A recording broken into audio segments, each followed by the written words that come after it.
Bonjour à tous, bienvenue sur ma chaîne et bonne année 2021. Ça y est, 2020 est enfin derrière nous. On va enfin pouvoir tourner la page sur cette année qui a été horrible, terrible. Et je vous souhaite à vous, à votre famille et vos proches une bonne année 2020. Tout le meilleur pour cette nouvelle année parce que même si le Covid n'a pas disparu, d'un seul coup au 1er janvier, je suis certaine que les choses vont aller pour le mieux en 2021. Aujourd'hui, je viens avec une vidéo ce qu'il y a dans mon sac, un What's in my bag, où je vous montre ce que j'utilise depuis 2 semaines dans mon coach Cassie pour les vacances. Ça fait ces 2 dernières semaines j'étais en vacances, donc à part aller faire des courses ou profiter des activités d'hiver, j'ai utilisé ce sac constamment avec moi pour ces 2 dernières semaines. Alors voilà, je vais vous montrer qu'est-ce qu'il y a dedans. Ici, j'utilise mon téléphone pour filmer, mais généralement, je mettrai mon téléphone ici. C'est un iPhone 7 Plus et il rentre parfaitement bien. Une des choses que j'adore sur ce sac, c'est en fait le fait ici, le turn lock. Je ne sais pas comment on le dit en français, mais pour tourner, pour ouvrir le sac. Et il vient avec 3 compartiments, même si le dernier compartiment est un peu plus petit, donc vous ne pouvez pas y insérer grand chose.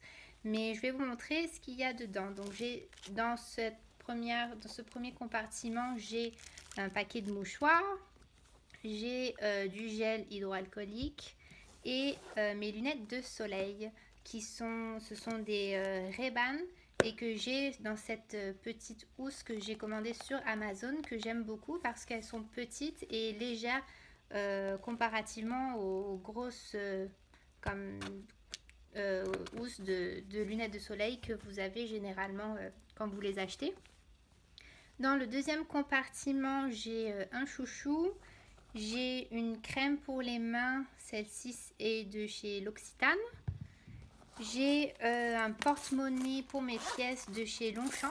J'adore absolument ce porte-monnaie et il est assez grand aussi pour que vous y mettiez comme des billets ou vos cartes. Donc si vous voulez juste avoir ça comme porte-monnaie, c'est faisable.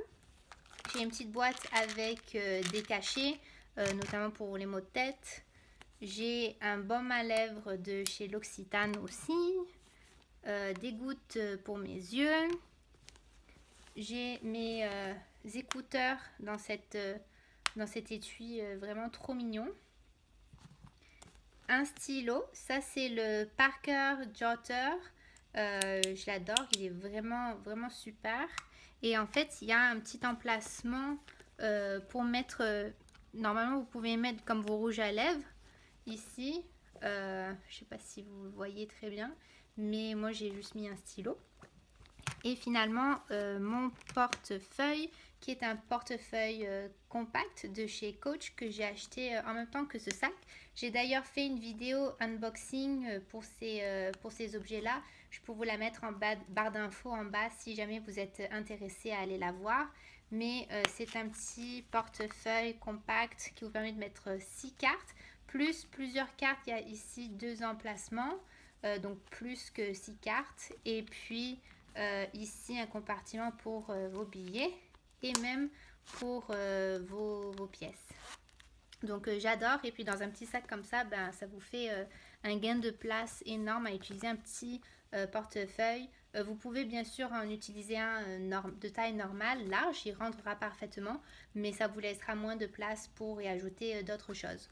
Donc ici dans le dernier compartiment, j'ai seulement comme des lingettes nettoyantes et une petite pochette avec mon masque et d'autres petites lingettes là-dedans. Donc voilà, ici il y a une petite poche ici où j'ai un miroir de chez Marc Jacobs. Et ici il y a une poche fermeture où j'ai des serviettes ici hygiéniques. Après quoi d'autre? Je voulais vous montrer, vous pouvez mettre un Giglio Slim Appunto. Ici je l'ai avec 2 Hobonichi Wicks. Je voulais vous montrer en fait à quel point il rentre. dans le compartiment du milieu. Et vous avez aussi amplement de place pour y mettre par exemple vos lunettes de soleil. Si j'utilise mon agenda, je vais prendre juste comme une plus petite pochette, pas ce portefeuille là parce que sinon ça prend trop de place, mais pour mettre juste un porte-carte, finalement je cherchais le nom. Et puis d'autres choses comme les lingettes, vous pouvez les remettre.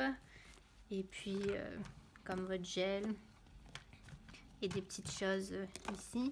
Et vous pouvez quand même le fermer. Donc c'est sûr que ça rajoute du volume, mais il se ferme. Et ces dernières semaines, j'étais juste en train de faire des activités d'hiver, donc je n'ai pas eu forcément besoin d'avoir mon planeur avec moi, mais sachez qu'il rentre. Je voulais aussi vous montrer le fait que un planeur de taille B6, ici j'ai le Giglio B6 à Punto avec un Stalogy B6, il rentre aussi hein, dans le compartiment du milieu, ça rentre parfaitement. Donc si vous avez un planeur de taille B6, et je voulais vous montrer aussi le fait que si vous vouliez même rentrer un Giglio A5 dans ce sac à main, c'est faisable. Donc moi je ne le recommande pas parce que ça vous prend vraiment toute la place et vous ne voulez pas abîmer votre planeur ni votre sac, mais sachez que ça rentre. Donc si vous utilisez un agenda A5 sans couverture, comme ici j'ai le Elia Note, mais si vous utilisez un Hobonichi Kaizen ou n'importe quel, un Moleskine A5, il rentre parfaitement bien aussi, mais c'est sûr que vous aurez moins de place dedans. Donc voilà, c'est notre petite vidéo pour démarrer 2021 et je vous dis à bientôt pour une nouvelle vidéo de planeur. Si cette vidéo vous a plu, n'hésitez pas à vous abonner. Merci, ciao!